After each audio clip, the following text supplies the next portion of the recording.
জেলা জুড়ে জাল সিম কার্ডের কারবার। জেলার বিভিন্ন থানায় 4টি মামলা দায়ের করার পরই তদন্তে নেমে জেলার 3টি ব্লক এলাকা থেকে এখনো পর্যন্ত 3জন সিম ব্যবসায়ীকে গ্রেপ্তার করেছে পুলিশ। পাশাপাশি আরো একজনকে আটক করা হয়েছে।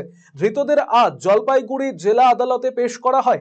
ধৃতদের নিজেদের হেফাজতে চেয়ে আদালতে আবেদন করবে পুলিশ। রবিবার সাংবাদিক বৈঠকে এমনটাই জানিয়েছেন জলপাইগুড়ি জেলার অতিরিক্ত পুলিশ সুপার শোভনিক মুখোপাধ্যায়। জেলা জুড়ে 172টি জাল সিম কার্ড বিভিন্ন প্রতারণার কাজে ব্যবহারের অভিযোগ পেয়েছে পুলিশ। এর মধ্যে 4টি মামলা শুরু করেছে পুলিশ। তদন্তে নেমে সাইবার থানার পুলিশ দেখতে পায় মালবাজার, মেটলি, নাগরাকাটা এবং জলপাইগুড়িতে বিভিন্ন দোকান থেকে আঙুলের ছাপ ও আধার কার্ড ব্যবহার করে জাল সিম কার্ড ইস্যু করা হয় এবং এই সিমগুলি কলকাতায় বিভিন্ন কল সেন্টারে ব্যবহার করা হতো ব্যাংক জালিয়াতির কাজে। এর মধ্যে মালবাজার থানা এলাকায় সবথেকে বেশি জাল সিম কার্ড ইস্যু করা হয়েছে। এরপরই মালবাজার থানার পুলিশ অর্ণব দত্ত নামে ক্ষুদিরামপল্লীর বাসিন্দাকে গ্রেপ্তার করে পুলিশ। এছাড়াও মেটলি থানার পুলিশ নরেন্দ্র ঠাকুর, নাগরাকাটা থানার পুলিশ সুনীল প্রসাদ নামে 3 সিম কার্ড ব্যবসায়ীকে গ্রেপ্তার করেছে। পাশাপাশি জলপাইগুড়ি শহরেও এক ব্যবসায়ীকে আটক করেছে সাইবার থানার পুলিশ। এখনো পর্যন্ত ধৃতদের কাছ থেকে 35টি জাল সিম কার্ড উদ্ধার করেছে পুলিশ। এই সিম কার্ডগুলি ব্যাংক প্রতারণার পাশাপাশি অন্য কোনো নাশকতা সংক্রান্ত কাজে ব্যবহার হয়েছে কিনা সেটাও তদন্ত করে দেখছে পুলিশ।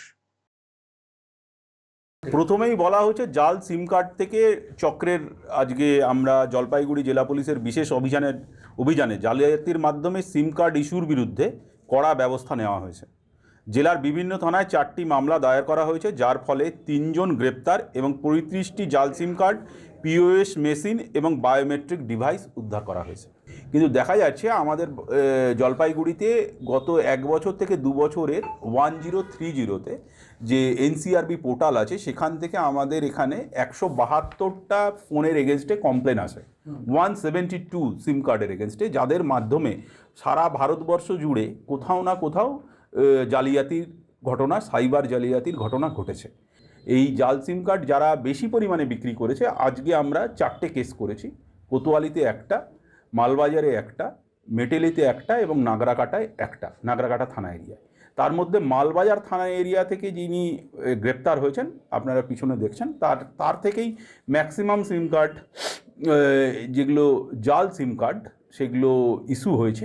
সেই জন্য তাকে ধরে আজকে আমরা আদালতের কাছে পেশ করছি।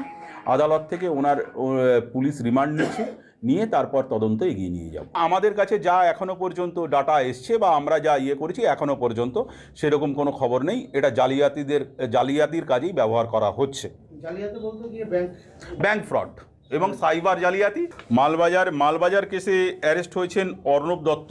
আচ্ছা, নাগরাকাটা পিএসইউ অ্যারেস্ট হয়েছেন সুনীল প্রসাদ অফ সুখানি বস্তি এবং মেটেলি পিএসএ অ্যারেস্ট হয়েছেন নরেন্দ্র ঠাকুর এলিয়াস পঙ্কজ। আপনি কি দীর্ঘদিন থেকে পেটের বিভিন্ন সমস্যায় ভুগছেন, গ্যাসের সমস্যায় ভুগছেন? তাহলে আপনার জন্য সুখবর। এখন থেকে প্রতি মাসের নির্দিষ্ট দিনে দিশারি হেলথ কেয়ার রায়গঞ্জ শাখায় নিয়মিত বসছেন হায়দ্রাবাদ থেকে আগত বিশিষ্ট গ্যাস্ট্রোএন্টারোলজিস্ট ডক্টর রবি কিরণ পেরুমাল্লা। ডাক্তার রবি কিরণ পেরুমাল্লাকে দেখাতে আজই যোগাযোগ করুন দিশারি হেলথ কেয়ার উকিলপাড়া রায়গঞ্জ শাখায়। যোগাযোগ করুন 7477785509, 7477785512 এই নম্বরে।